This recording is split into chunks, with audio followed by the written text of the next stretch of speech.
ये भी हम लोग के लिए गर्व की बात है। लेकिन सर से मेरा विनम्र आग्रह है कि सर शाम में हम लोग का सब्जी नहीं खरीदा रहा है, घर में कला हो रही है, सर सगे संबंधी छूट जा रहा है, 5:30-6 बजे विद्यालय जाते हैं, अंधेरा हो जाती है, काफी बहनों को दिक्कत होती है सर, तो उसको 4 बजे तक रहने दिया जाए। मैं अपने शिक्षक मंडली से सादा अनुरोध कर रहा हूँ, हम लोग मेहनत करेंगे। और सर हम लोग की जो छुट्टी है, जैसे छठ की छुट्टी, दीपावली की छुट्टी, सर यह 2 काम हम लोग कर देते हैं कि आप हम लोग के लिए भगवान है। ऐसा फिर दूसरा कोई के पाठक नहीं आएगा। धन्यवाद। मैं आग्रह करता हूँ कि आप 3 साल तक बने रहे। धन्यवाद।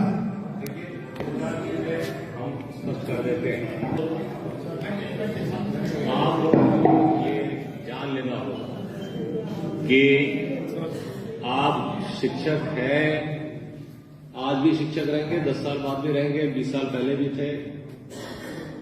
शिक्षा करनी, कहीं ऐसा नहीं होता है कि विद्यालय 4 या 6 घंटे चलता है।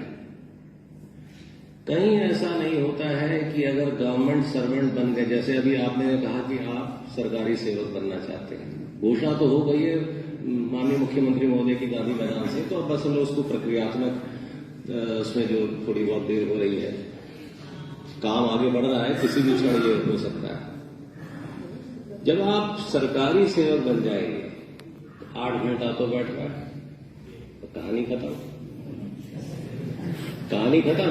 वहां अब आपकी सब्जी, दाल, रोटी, भाजी, देखिए ऐसा है कि आप आए हैं बच्चों को पढ़ाने, ठीक है, आपके चलते नहीं चलते पीढ़ियां बर्बाद हो जाती हैं या पीढ़ियां संवर जाती हैं।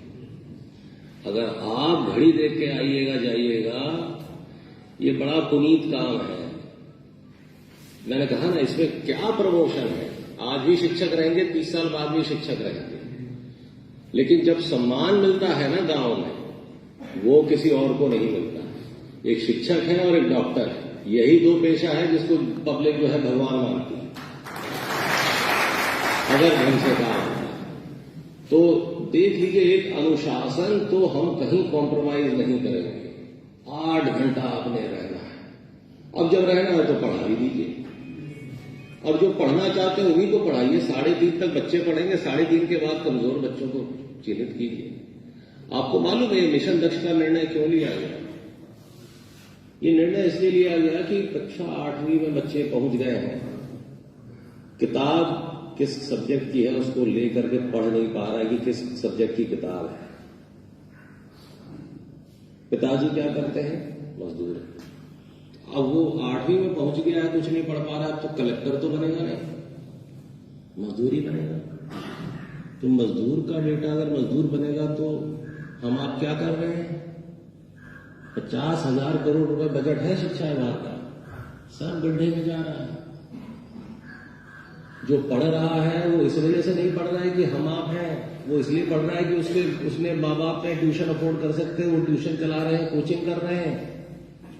आप अपना दिन याद कीजिए, हम लोग अपना दिन याद करें। जब हम स्कूल से आते थे तो हमारे पिताजी पढ़ाते थे, बड़े भाई बहन सब पढ़ाते थे, तभी हम लोग पढ़े लिखे हैं। हमारे गांव में या हमारे परिवार में हमारा एक अभिभावक या 2 अभिभावक पढ़े लिखे होते हैं।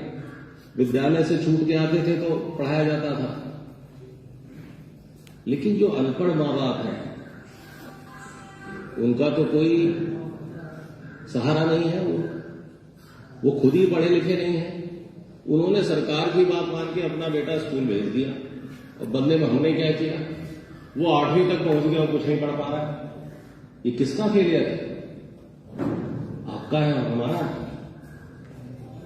तो ये नहीं होना चाहिए।